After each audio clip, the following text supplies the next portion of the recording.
خلیج کے ملک جسے سلطنت عمان کہا جاتا ہے، وہاں ایک جزیرہ نما ہے جس میں لوگ عربی نہیں بولتے اور رات زندہ اپنے گھر کے مردوں کے ساتھ گزارتے ہیں۔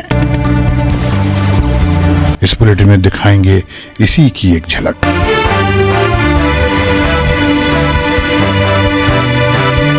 آج اتوار کا دن اور جنوری کی 22 تاریخ ہے۔ عرب دیش کے سننے والوں کو فیض الحق کا سلام۔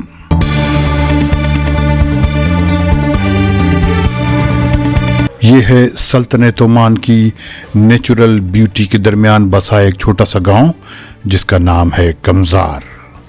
یہ ملک کے نارتھ یا شمال میں سمندر پر آباد ہے اور اپنی اس خوبصورتی کی وجہ سے سیاحوں یا ٹورسٹ کی دلچسپی کا مرکز بھی بن گیا ہے۔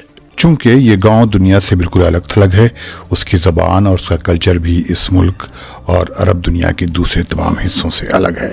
اسٹریٹ آف ہرمز کا نام تو آپ نے سنا ہوگا۔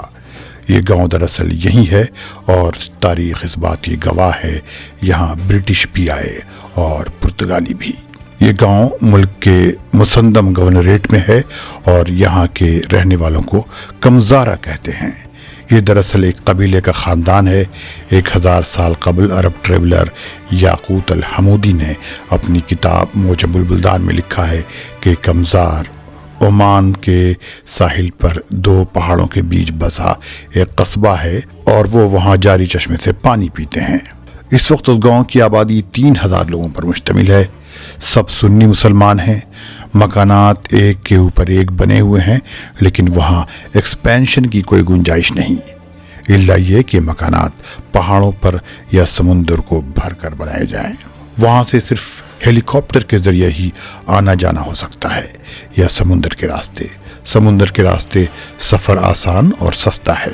چونکہ وہاں کا موسم بہت اچھا ہے، لہذا ٹورسٹ آتے رہتے ہیں۔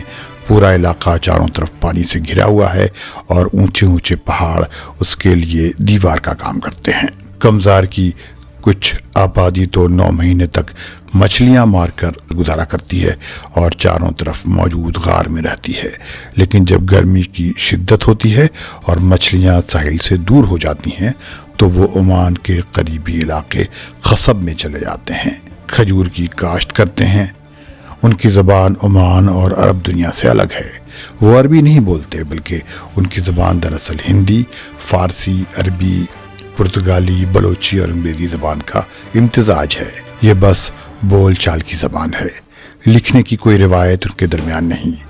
اگر لکھنا ہوتا ہے تو عربی رسم الخط یا عربی اسکرپٹ میں لکھتے ہیں۔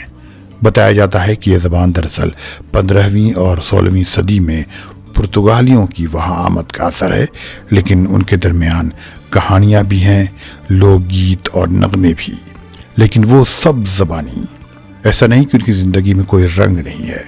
ان کے درمیان شادی بیاہ کی تقریبات بڑی دھوم دھام سے ہوتی ہیں۔ یہ تقریب ہفتے بھر چلتی ہے، جس میں ناچ گانا اور دعوتیں سب شامل ہیں۔ شادی کسی بھی گھر میں ہو، پورا گاؤں اس میں شامل ہوتا ہے۔ کمزار کے نوجوان عمان کی مختلف یونیورسٹیوں میں پڑھ رہے ہیں، لیکن گاؤں کی آبادی پر کوئی اثر نہیں پڑا ہے۔ شاید اسی وجہ سے اس کا کلچر اور زبان اب بھی زندہ ہے۔ اس گاؤں کی ایک دلچسپ بات یہ ہے کہ یہاں قبرستان کے لیے بھی جگہ نہیں۔ اگر کسی کی موت ہو جاتی ہے تو گھر کے آس پاس ہی انہیں دفن کر دیا جاتا ہے، یہاں تک کہ بعض کی قبریں تو گھروں کے اندر ہی ہوتی ہیں۔ ملتے ہیں اگلے بلیٹن میں ایسی ہی کسی دلچسپ معلومات کے ساتھ۔ خدا حافظ۔